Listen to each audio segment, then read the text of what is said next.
I think one of the biggest things people miss out on is they don't track what's going on in their lab data. It really is the window to where your health is shifting. It's one of the reasons I wrote the book, Your Blood Never Lies. People would come back to me and say, well, my doctor called me and told me my labs are normal. Well, what's normal? Is normal optimal? Are you at the end of normal? If you have a blood sugar of 98, you're normal. But 6% risk of being a diabetic for every point over 84.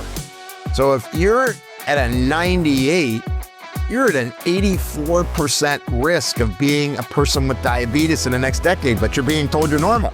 Just one data point, you're still in range, but your risk is way up.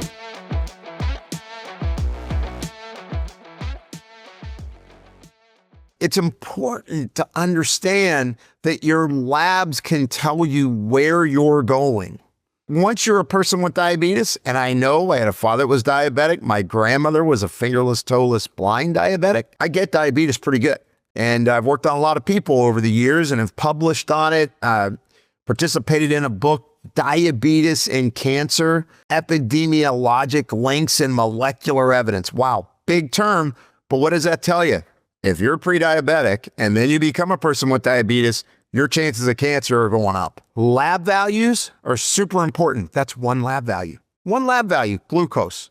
Now, I usually try to explain that to people. You know, if you're 100 feet from the Grand Canyon, you take one step, nobody cares too much, right? If you're at the edge of the Grand Canyon, same one step, it's a big drop.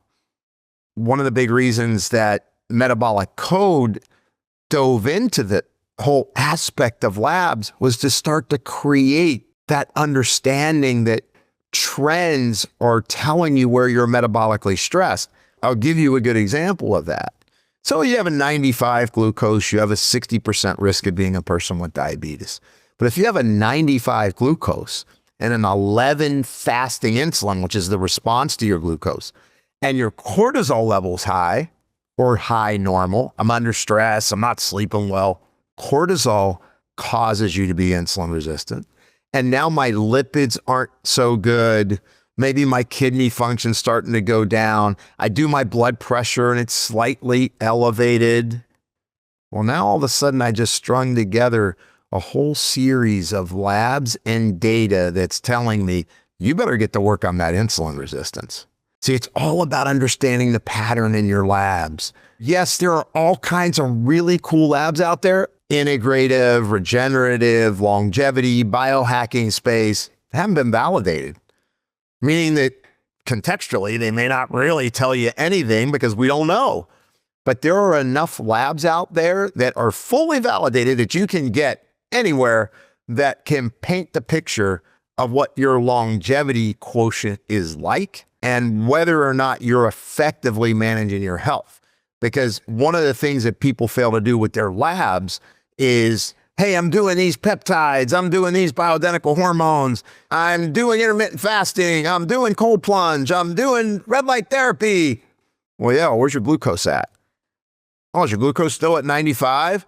Maybe you ought to start getting on that treadmill and doing a little bit of strength training and managing your stress and sleeping better and actually move those labs. This is nothing against any of those practices. I think a lot of the things that we're learning about, red light, sauna, cold plunge, time restricted eating, meaning that maybe a 12-12 instead of grazing all day long, right? All those things are great, as well as, the innovations in peptides are fantastic. I wouldn't be the chair of the International Peptide Society if I didn't believe in it. Obviously, on the longevity side, teaching at the American Academy of Anti-Aging Medicine now and being a co-chair for the last 20 plus years, I'm a huge supporter of all things that help us guide our chemistry. But it all starts with lab tests. You have to understand that long before you have an illness, you're developing things like diabetes 10 years before it shows up. And in those 10 years, you're already damaging the inner lining of your arteries. You're already starting to compromise your tissue health, and you're already creating inflammatory signaling known as metaflammation. And you know what? If you're diagnosed with diabetes, type 2 diabetes, before the age of 40, typically you're going to live about 12 years less. You have to understand those basic labs that are painting the picture of whether you're going to live a long time or not. Do you have bad actor lipids? Where's your cortisol at? What are your sex hormones looked at? Where's your insulin and glucose? What's your white blood cell count look like? Are you making a bunch of inflammation response? What's going on in your body? And if you're trying to pick the coolest thing that you just saw in social media to be the magic, I think you need to look a little deeper. What are my labs telling me? And once again, what are my symptoms telling me? And I love when people look at their wearable data and they go, gee, my resting heart rate's a little elevated. I hope that people don't get wearable anxiety, right? One of the biggest things that I think is an issue is people don't understand that it's a tool to guide you. I remember at the MBA Summit a couple of years ago when I was lecturing for them, what I got across was you can't separate biomechanics from biochemistry, and you can't separate what your wearable data is telling you from what you're feeling, from what your lab data is telling you. It's using all of these as tools that guide better health decisions in your day-to-day life. Because in the end, the purpose isn't to say, oh, gee, I lived an extra year longer. The purpose of doing this is to say, man, I really enjoyed my life. I was active, I was fit, I was enjoying what I was doing, and my habits are a lifestyle of health. We all get into trouble with our health. We get under stress, we start stress eating, right? You trigger impulsive compulsive eating, right? The reward cascade. Well, that shows up in your labs. Your glucose goes up, your insulin goes up, your cortisol goes up. You can point to that with your labs. If you're still listening on this now, you got to go out and get some blood taken. pH of your urine, another big marker. You want to hear something wild? This is what just cracks me up. When people are getting ready to go on dialysis, doctors will give them sodium bicarbonate tablets or capsules to alkalinize their urine to protect kidney function. Remember I said it doesn't matter whether you're 100 steps away from the Grand Canyon or at the end of the Grand Canyon? Like when you're getting ready to go on dialysis, you're at the end of the Grand Canyon, right? So the point being is, why aren't we telling people to look at their urine pH and manage it when your kidneys are healthy and you're functioning well? A simple marker, a simple lab tells you a tremendous amount about your health. pH of the urine, super important. You have to alkalinize that. How are you going to do that? Well, eating healthier does it.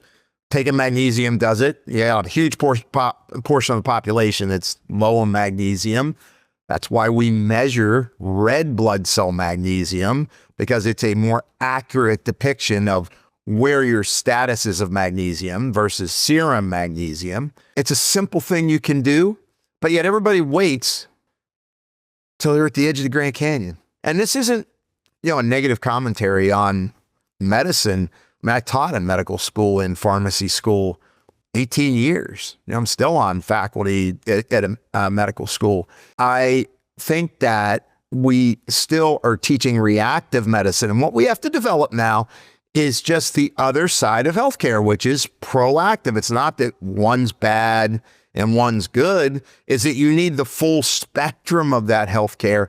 And it's understanding labs that you can detect early to keep people on the wellness side 100 steps away from that Grand Canyon versus waiting till they're on the edge and then creating that need for more and more intensive healthcare, which is, typically medications. And it's why a lot of people end up on multiple meds. And quite frankly, we don't even know what happens when they're on multiple meds because we have no studies on it. When people are doing more than 3 meds, we really don't know. We don't have any data on it. But what we do know is that the more you look at your labs, the more you start to see the shifts that start to occur.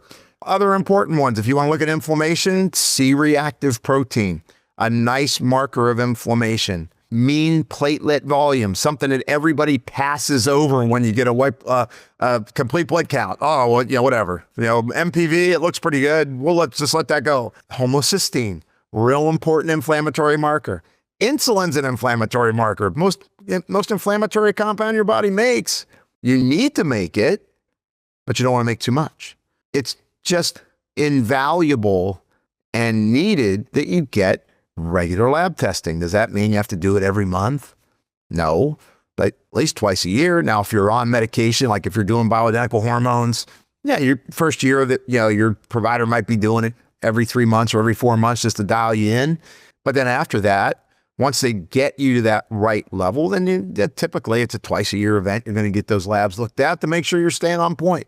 There's a few ways that you can get a lab that looks at pattern recognition, obviously through the metabolic code. Miura centers at Lifetime have providers that can do testing utilizing the metabolic code and create a full program. You can go to the metabolic code website.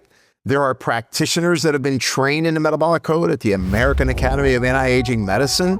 There's a lot of different ways to reach out and get a lab test that starts to shape your future health.